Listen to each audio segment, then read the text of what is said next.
14 ఏళ్ల వయసులోనే ఐపీఎల్‌లో అరంగేట్రం చేసిన వైభవ్ సూర్యవంశి గురించైతే ప్రస్తుతం సోషల్ మీడియాలో చర్చాంశంగా మారింది. ఎందుకంటే అరంగేట్రం చేసిన తొలి మ్యాచ్‌లోనే అయితే ఈ చిచ్చరపిడుగా అయితే 6లు, 4లతో అయితే రెచ్చిపోయాడు. మనం చూసుకున్నట్లయితే లక్నో సూపర్ జైంట్స్‌తో జరిగిన మ్యాచ్‌లో అయితే వైభవ్ సూర్యవంశి అయితే కేవలం 20 బంతుల్లోనే 34 పరుగులు చేశారు. ఇందులో 2 4లు, 3 6లు ఉన్నాయి. అయితే 14 ఏళ్ల వయసులో అతి పిన్న వయస్కుడు ఐపీఎల్‌లో అరంగేట్రం చేయడంతో అయితే రికార్డ్ సృష్టించాడు. అయితే ఎదుర్కొన్న మొదటి బంతినే సిక్సర్‌గా మలచడంతో అయితే ప్రస్తుతం హాట్ టాపిక్‌గా మారాడు. మనం చూసుకున్నట్లయితే గూగుల్ సీఈఓ సుందర్ పిచ్చై కూడా ఈ కుర్రాడి ఆటను చూసేందుకైతే రాత్రి నిద్ర లేచినట్టయితే చెప్పాడు. చాలా అద్భుతంగా ఆడారు అని చెప్పేసి కూడా సుందర్ పిచ్చై అయితే ప్రశంసించారు. అంతేకాదు ఇంగ్లాండ్ క్రికెటర్ సామ్ బిల్లింగ్స్ కూడా కుర్రాడి ఆట తీరునైతే తొలి బంతికే 6 కొడతారని కూడా నేను ఊహించలేదు. నేను అతనిలో యువరాజ్ సింగ్ చూస్తున్నట్లు ఉందని చెప్పేసి కూడా సామ్ బిల్లింగ్ చెప్పారు. మనం చూసుకున్నట్లయితే వైభవ్ సూర్యవంశి బీహార్ చెందిన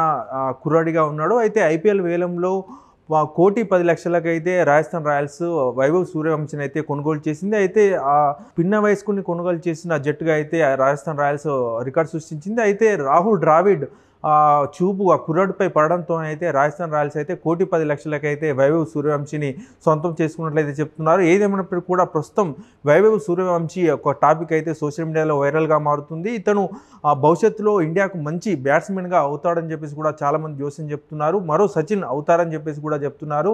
మనం చూసుకున్నట్లయితే నిన్న తొలి బంతికి సిక్సర్ కొట్టిన విధానాన్ని చూసినట్లయితే చాలా కాన్ఫిడెంట్గా అయితే బరిలోకి దిగినట్లయితే మనకు కనిపిస్తున్నాడు. అయితే నిన్న జరిగిన మ్యాచ్లో రాజస్థాన్ రాయల్స్ 2 పరుగుల తేడాతో ఓడిపోయింది.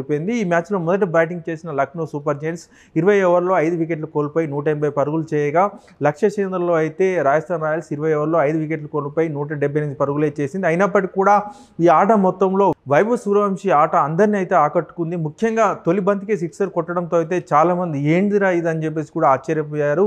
చిచ్చర పిడుగంటూ కూడా ప్రశంసిస్తున్నారు. అంతేకాదు భవిష్యత్తులో కూడా ఇదే వేగంతో ఇంతే కాన్ఫిడెంట్తో భవిష్యత్తులో ఆడినట్లయితే భారత్కు మంచి బ్యాట్స్మెన్గా మారే అవకాశం ఉందని చెప్పేసి కూడా చెప్తున్నారు.